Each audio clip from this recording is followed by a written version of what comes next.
आप पधारो महारानी सा घूमर रमवा आप पधारो।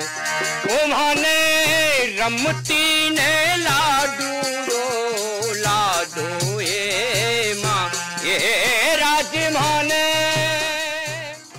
न्यूज तक पर भारत यात्रा जारी है।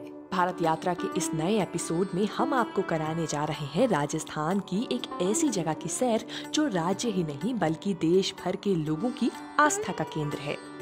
राजस्थान के बाड़मेर का जसोल कस्बा। यहाँ ये है ऐतिहासिक मंदिर जिसके गेट पर लिखा हुआ है जय माँ जसोल। यहाँ माता रानी भटियाणी का मंदिर है। हर साल लाखों लोग यहाँ अपनी मुरादें लेकर आते हैं।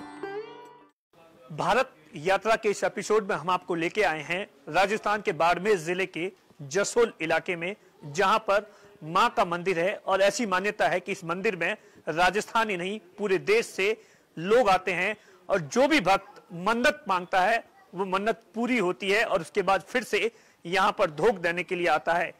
बड़े क्षेत्र में फैला ये अद्भुत मंदिर, इसकी दीवारों में की गई गजब की नक्काशी को देखिए।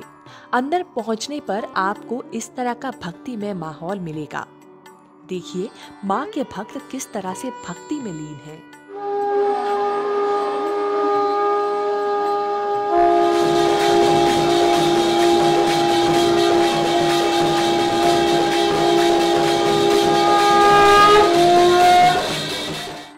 ये माँ का मुख्य स्थान है। इन्हीं के दर्शन के लिए दूर दूर से लोग यहाँ आते हैं। यहाँ आने वाले श्रद्धालु क्या कहते हैं आप भी सुनिए। साल में 4 महीने बड़े महीने होते हैं, भादो, अश्विनी, माघ और चैत्र। इन चारों महीनों के शुक्ल पक्ष में विशेषकर भीड़ होती है और स्पेशली जो है वो 13 का दिन होता है, तो उस दिन 1-2 लाख यात्री होते हैं। 13 को लेकर विशेष मान्यता होती है। 13 को लेकर लोगों की विशेष धारणा और मान्यता है। तो हमारे घर पे ही चमत्कार देख लिया।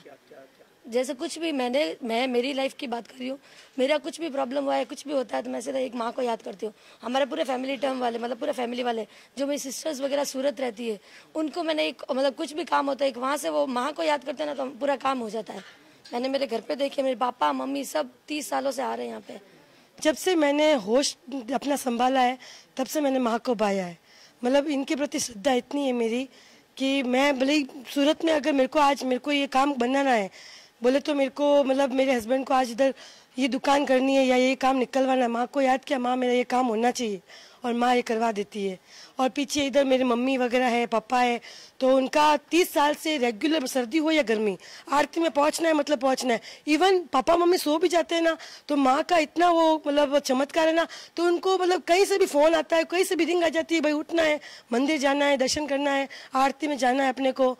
और बाकी तो चमत्कार तो आप इनकी तो कोई बात ही निराली, चमत्कार की बात तो करो ही मत, क्योंकि चमत्कार तो इतने हो गए ना कि लोगों की आस्था बहुत बढ़ गई है।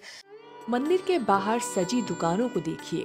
यहाँ आपको मंदिर से जुड़ा हर तरह का आस्था का सामान मिलेगा। कोरोना काल में यहाँ मास्क भी दिखाई दे रहे हैं। अब आपको सुनाते हैं इस प्राचीन मंदिर के पीछे की अनोखी कहानी। पौराणिक कथाओं में इस मंदिर की अनोखी गाथा रही है। 18वीं सदी में बने इस मंदिर के बनने के पीछे की कहानी बेहद खास है।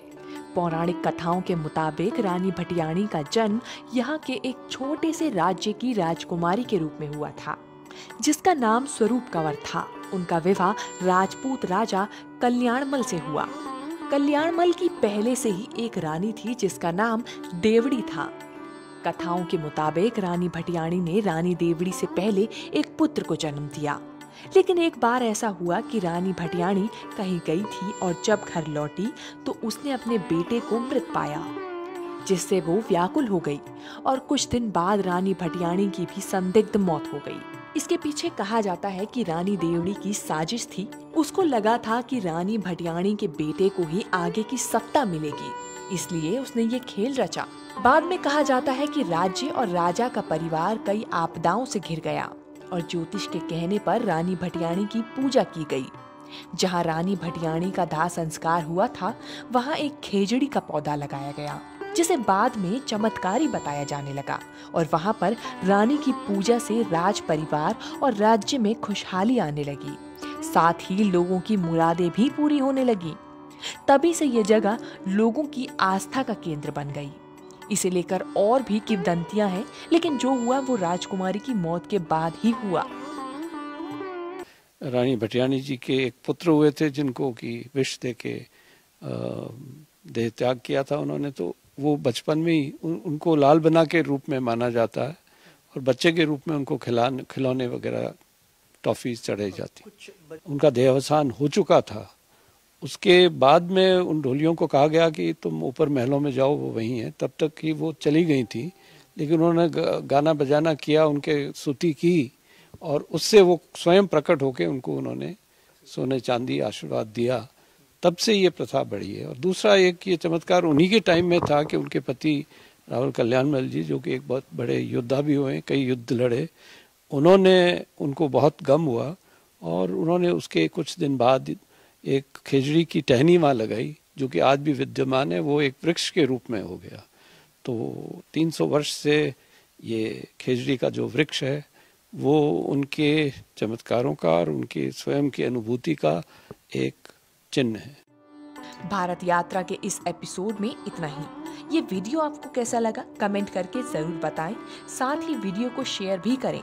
अगले एपिसोड में हम आपको इसी तरह एक और अनदेखी और अनोखी जगह की सैर कराएंगे।